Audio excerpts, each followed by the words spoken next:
I come in here only as an entertainer and only to entertain the audience. When I go out and demonstrate for social changes, I don't go out to tell jokes. I happen to be a firm believer, that you can't laugh social problems out of existence. People like to say this, but we didn't laugh Hitler out of existence. And the day we find a cure for cancer, it won't be through jokes. It'll be through hard, sincere work. Laughing helps the people create an atmosphere to amuse themselves, to take a 5-minute break. But the soldiers on the front line in Vietnam today, you probably find your most rich humor pertaining to that war over there, which is for them. To stand up on the stage and use the same jokes back here that they use over there would be insulting and derogatory. But this is the thin line that humor carries. And if I worked to a room of 10,000 of the world's biggest bigots and won them all over, if I didn't get a laugh, I'd be a defeated man. Same thing if a minister worked to a room full of sinners and won them all over. If they laughed at everything he said, he would be a defeated man. Better comic today than I am then. I've gone through more. I've paid more dues. I've spent more money for research. I've been around the world to various key spots, and I understand certain issues today. And, of course, my act in Canada is not watered down, but there's certain little inside things that I don't want to take the chance of that have not made the papers. See, for instance, if I was in America tonight, I would be doing like, 10 minutes on the recent transit strike in New York City. Now, being this far west, I don't know how, and plus out of the country, I don't know just how that affected the general public.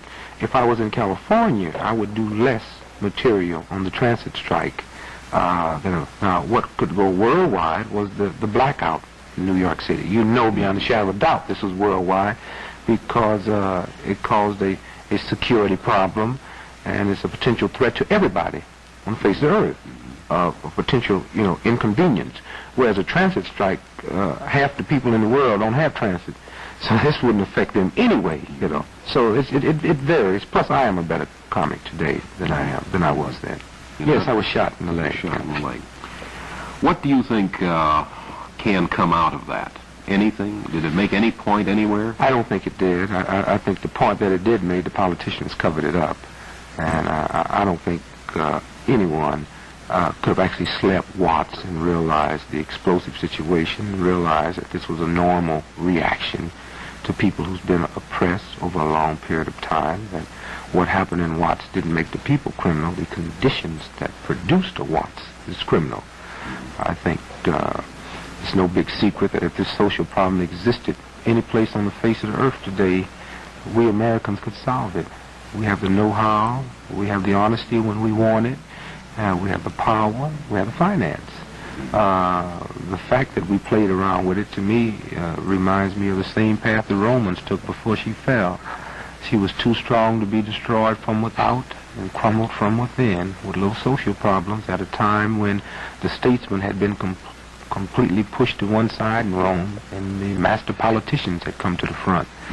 And politicians cannot solve this social problem. Politicians do more to create a social problem than solve one. And the same way that we can solve the Watts situation and the social problem is the same way we decided when we found out America was running behind the Russians in the missile race. We closed the gap not through emotions, not through lying to the public, but by sincere effort, by going out buying the best mines money could buy, and that way we closed the missile gap. The only way we're going to solve this social problem now, because it's so far out of proportion, is by bringing in top minds from all over the world and say, okay, baby, there's no disgrace to have a problem. The disgrace is having a problem that can be solved, and you refuse to solve it, and you have the facilities and the know-how. And so I said, I don't think we woke up from Watts. I think everybody looked at Watts as a negative blurb on the Negroes instead of looking at Watts as an American situation. I think the British took the same outlook on George Washington and that band of cats he had as America's looking at Watts today, and had the British realized that this was not mob action. You see, 5 disciplined cops can stop a riot and a mob, but Hitler's army couldn't stop a protest. This is a legitimate protest that's going on. And if we're going to put Watts down, then we got to crucify the American history book. Because the American history book was George Washington told the mother country we weren't going to pay the tax and dumped our tea in the water. That was Watts, man. What happened in Watts was justified under the Declaration of Independence. We say we hold these truths to be self-evident that all men are created equal and endowed with certain inalienable rights by the Creator, that when these rights are destroyed, it is your duty to destroy and abolish that government. The Declaration of Independence give people this right that's been oppressed over a long period of time. So I think had the British went in and understood early Americans, George Washington and them, and realized they was dealing with a protest and not a riot, we might all today in America have a British accent. And it frightens me to think that we might make the same mistake that all of the world powers have made down to the years. This brings up the point, who speaks for the Negro today? Oh, it's not a matter of who speaks for the Negro.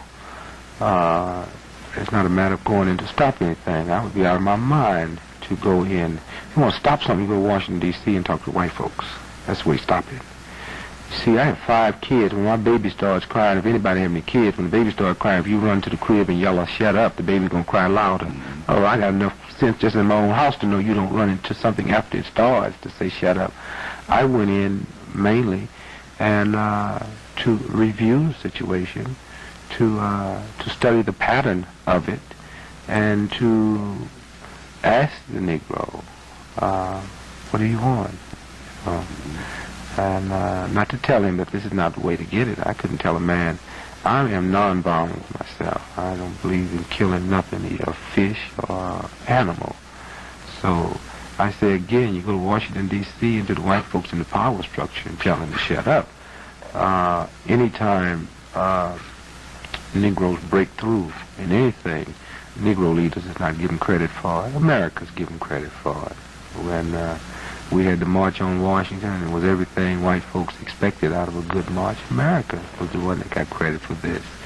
If you could have heard the American Information Department's tapes that they released on this, why, it was just unbelievable. And the day is over when something happens, Negro leaders going to get the blame. And when it happens good, America gets the blame. You know, the problem that exists over there is the American problem.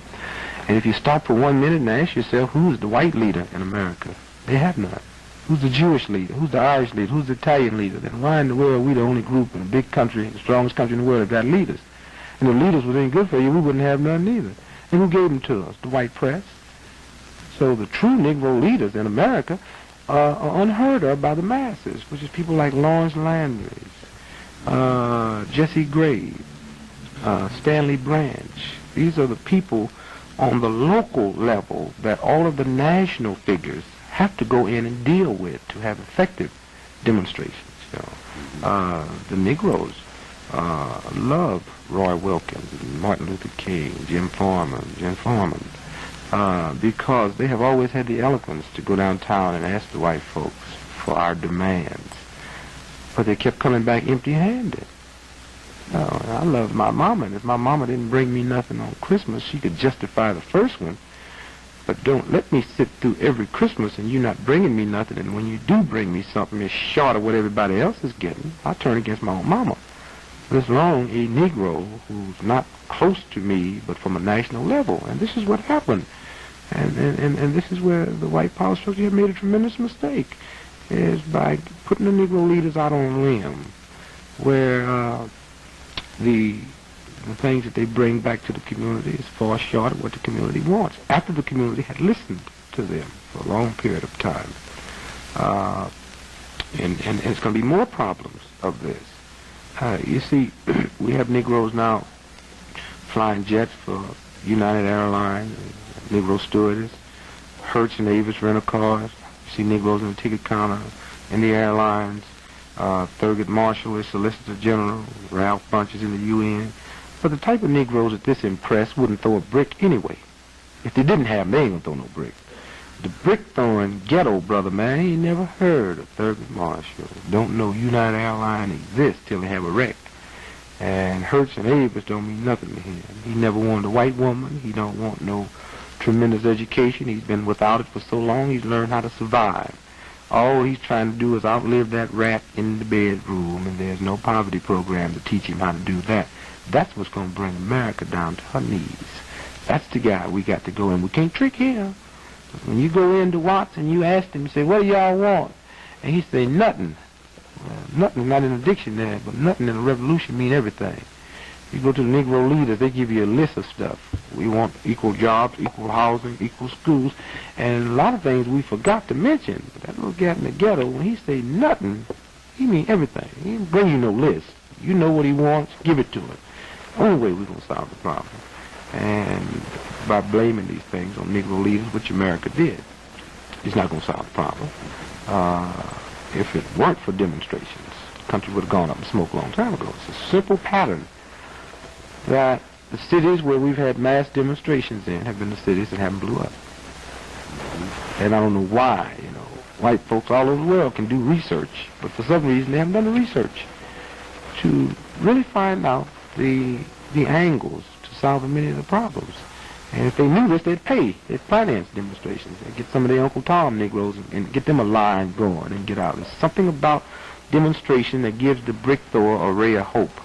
He feels that, well, somebody's really looking after him and going to solve this problem. Another pattern that seems to not only America, but the whole world seems to be ignorant of, is that we never had race riots in the South. We blame all the racial everything on Mississippi. They never have race riots. This is northern products.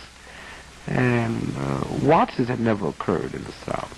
So somebody better go in and do the research and find out, with all the publicity the South have been getting, how come they never had a race riot?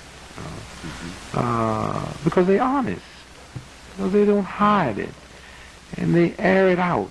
And it's not hard to see. But in the North, they lie about it, and it creates a tremendous bitterness.